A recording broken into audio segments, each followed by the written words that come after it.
પાછલા કેટલાક સમયથી ભારે મોંઘવારીમાં પીસાતા સામાન્ય માણસને આજે જે ખુશખબરીની આશા હતી તે ઠકારી નીવડી છે. આરબીઆઈ દ્વારા વધુ એકવાર રેપો રેટમાં કોઈ જ ફેરફાર કરવામાં આવ્યો નથી. ભારતીય રિઝર્વ બેંકે આજે તેની નાણાકીય નીતિ જાહેર કરી છે. રિઝર્વ બેંક ઓફ ઇન્ડિયાના ગવર્નર શશિકાંત દાસે જાહેરાત કરી છે કે રેપો રેટ અને રિવર્સ રેપો રેટમાં કોઈ ફેરફાર કરવામાં આવી રહ્યો નથી. રેપો રેટ 6.50% ઉપર યથાવત રાખવામાં આવ્યો છે. લોન લેનારાઓ માટે આ સારા સમાચાર છે, કારણ કે હવે બેંકોને લોનના વ્યાજ દરમાં વધારો કરવાનું કોઈ કારણ મળ્યું નથી. આ સાથે જ તેમણે કહ્યું હતું કે આરબીઆઈના ગવર્નર શશિકાંત દાસ કહે છે કે આરબીઆઈનું ફોકસ મોંઘવારી ઘટાડવા ઉપર છે અને આપણી અર્થવ્યવસ્થામાં વૃદ્ધિ અકબંધ છે. આરબીઆઈના રેપો રેટને ઘટાડવા અથવા વધારવા માટે દર 2 મહિનાના અંતરાલ ઉપર દ્વિમાસિક સમીક્ષા કરે છે. આ સમીક્ષા આરબીઆઈની મોનેટરી પોલિસી કમિટીની બેઠકમાં કરવામાં આવી છે. એમપીસીની બેઠક સામાન્ય રીતે 3 દિવસ માટે યોજવામાં આવે છે, પરંતુ ખાસ સંજોગોમાં તે પણ 1 દિવસમાં પૂર્ણ થાય છે. તેવી જ રીતે દ્વિમાસિક સમીક્ષા સામાન્ય રીતે 2 મહિનાના અંતરાલ ઉપર યોજાય છે, પરંતુ ખાસ સંજોગોમાં તે હોઈ શકે છે 1 મહિનાના અંતરાલ ઉપર કરવામાં આવે છે, જેમ કે તે મે 2022માં કરવામાં આવ્યું હતું. અગાઉ આરબીઆઈએ પોલિસી વ્યાજ દર નક્કી કરવા એપ્રિલ મહિનામાં દ્વિમાસિક સમીક્ષા કરી હતી. તદનુસાર જૂનમાં દ્વિમાસિક સમીક્ષા થવી જોઈતી હતી, પરંતુ આરબીઆઈએ અર્થતંત્રમાં રોકડના પ્રવાહને રોકવા અને લોનને મોંઘી કરી ખર્ચ ઘટાડવા માટે મે મહિનામાં જ નીતિગત વ્યાજ દરોની સમીક્ષા કરવા એમપીસીની બેઠક બોલાવી હતી અને વ્યાજ દરોમાં 0.40% અથવા 40 બેસિસ પોઈન્ટ્સનો વધારો કરવામાં આવ્યો હતો.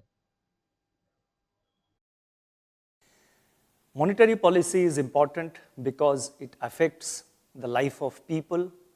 It affects each and every segment of the economy, howsoever small or big.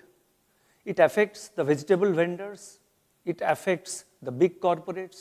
It affects the middle class. I think it also affects the farmers, the industry, the business. So it has wide-ranging impact on the economy, and that is why I am sure that is the reason why most of you are listening to the governor's statement. Our effort is to follow the flexible inflation targeting framework as provided in the Reserve Bank of India Act. The Act provides that the Reserve Bank, that is the Monetary Policy Committee, is expected to maintain price stability. In fact, it is a mandate. The mandate given to the Reserve Bank of India is to maintain price stability while supporting or keeping in mind the objective of growth. Price stability is important for the people because it affects their purchasing power. It is important for stability of businesses. It is important for exporters and importers. It is important for every segment of the economy. So price stability is important. At the same time, growth is also very important. As an economy, India has been growing in the last 3 years at more than 8%. Growth, that is the GDP growth, the growth of the gross domestic product, is also very important. And as provided in the law, it is always our effort at the Reserve Bank of India, it is also the effort of the Monetary Policy Committee to follow the provision of the law as embedded, as provided for in the Reserve Bank of India in law. Let me now turn to the domestic growth situation.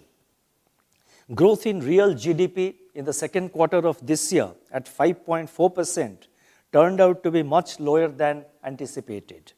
This decline in growth was caused mainly by a substantial deceleration in the industrial growth from 7.4% in the first quarter to 2.1% in the second quarter due to subdued performance of manufacturing companies, contraction in mining activity, and lower electricity demand.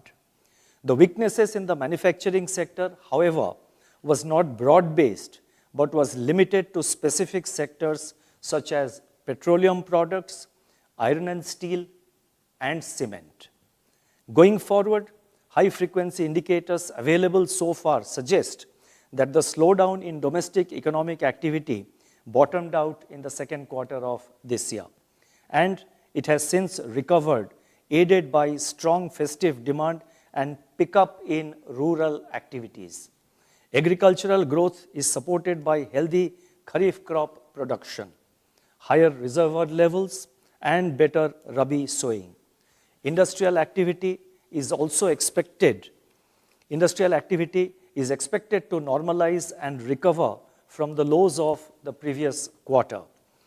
The end of the monsoon season and the expected pickup in government capital expenditure may also provide some impetus to cement as well as iron and steel sectors.